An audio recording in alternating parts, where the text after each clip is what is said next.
Merci, Monsieur le Président, chers collègues.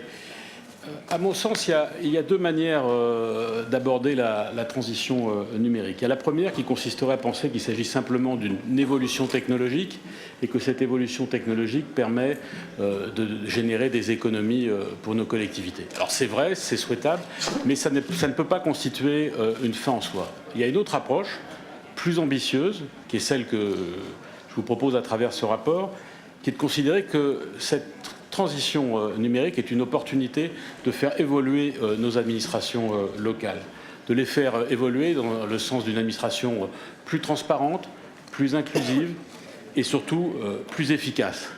Je crois tout particulièrement que cette révolution numérique doit s'inscrire dans un mouvement plus vaste, qui est un mouvement de simplification administrative et de nos pratiques administratives dans nos collectivités.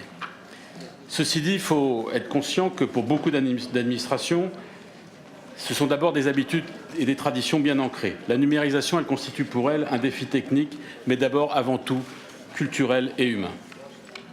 C'est ce défi qu'il nous faut relever, et je veux saluer ici l'engagement qui a été tout au long de ces derniers mois, celui de la présidence estonienne, à laquelle d'ailleurs nous devons le rapport, puisque c'est une saisine de cette présidence. Cette présidence a fait bouger les lignes en Europe. La déclaration de Tallinn sur l'administration en ligne, à laquelle le comité des régions a été associé, ne se contente pas d'affirmer une ambition, elle trace un chemin et constitue d'ores et déjà une référence pour la période qui vient. Dans ce défi, nos collectivités tiendront elles aussi un rôle décisif. Parce qu'au-delà de nos différences de statut, de cadre juridique ou politique, nous partageons la responsabilité d'apporter à nos citoyens des services du quotidien. Parce que nous sommes par définition, par essence, des administrations de proximité et que cette proximité, elle nous offre une meilleure connaissance du territoire, mais elle nous expose aussi à un niveau d'exigence accru de nos concitoyens quant à la qualité des services dont nous avons la charge. Enfin, nous avons une responsabilité particulière à assumer pour mieux valoriser ces expériences, et cela passe d'abord par la facilitation des échanges entre collectivités confrontées à des enjeux similaires et par la confrontation d'expériences, la mise en place d'indicateurs pertinents et au final la diffusion des expériences les plus concluantes. À cet égard, le projet de charte qui a été évoqué lors des échanges pour la préparation de la déclaration de Tallinn, je pense que c'est tout à fait important et il faudra que le comité des régions s'y associe pleinement.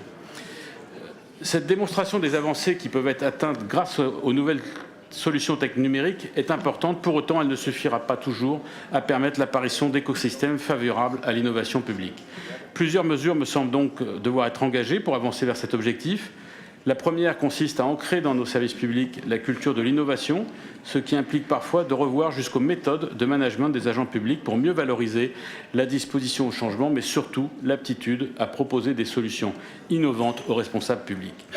Concrètement, il serait utile que les administrations d'une importance suffisante, mais aussi les grandes collectivités ou leurs associations puissent se doter chacune d'équipes pluridisciplinaires de haut niveau, en mesure, elles aussi, de penser l'avenir du service rendu aux usagers et donc l'innovation, afin de proposer des solutions techniques nouvelles aux responsables politiques. Plus largement, penser en termes d'écosystème implique aussi de réfléchir à la place que le secteur privé est amené à y tenir.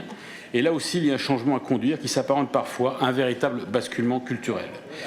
Mes chers collègues, si elle est aujourd'hui partiellement et inégalement engagée au sein de l'Union européenne, la numérisation de nos services publics reste aujourd'hui encore largement devant nous. À cet égard, ses potentialités demeurent immenses, au plan économique d'abord. C'est une évidence, puisque au-delà des économies que la numérisation est susceptible de générer, celle-ci participe aussi à l'édification du marché unique numérique, mais plus encore au plan politique, avec la perspective de services publics interopérables et demain transfrontaliers. Il ne s'agit donc pas simplement d'aider au basculement de nos administrations dans l'âge du numérique.